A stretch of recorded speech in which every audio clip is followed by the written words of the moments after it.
Thank you, Katie.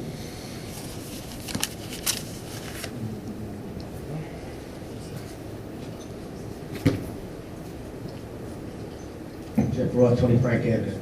All right, so we're going to get some facts straight from the past about your mismanagement. Because I don't care how many school districts come down and look at your classrooms now. If you're not admitting to mistakes made in the past, how are you going to know if they're going to happen in the future? So, let's see. We're going to talk about the fact that in the Daily News in 2005, there was an article about 3 injured, 3 brawling at the high school in the woods where knives and bats and 3 people ended up in a hospital. Issues of security brought up then. Then in 2006 in the Observer, a security guard was shot at Woodward Parkway. And still by this time, your security technology and even your security personnel was not budgeted in somehow.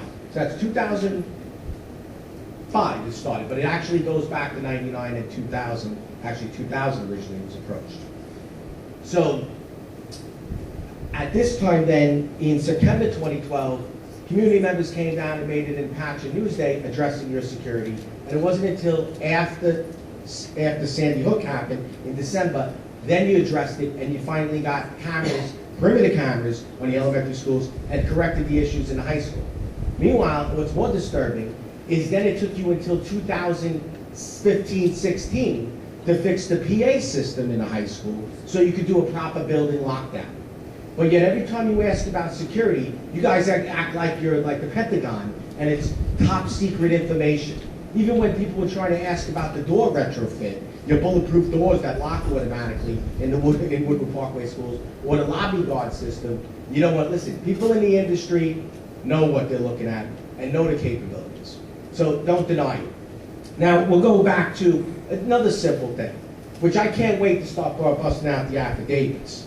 You know, you're not honest and you're not transparent when it comes to certain things. I went to an event at Woodward Parkway, PTA meeting after the robbery, where 2 students broke into the high school after Sandy Hook.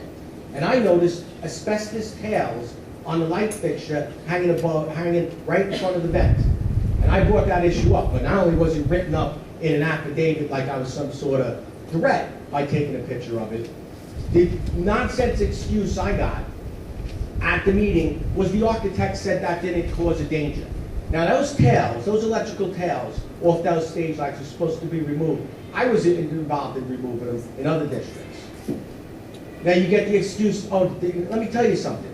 You make a big deal about your asbestos removal for the asbestos glue in the windows, but here's a fibrous asbestos hanging in front of the vent of an elementary school, and you give some nonsense excuse. You know what? You want that in your crib with your baby?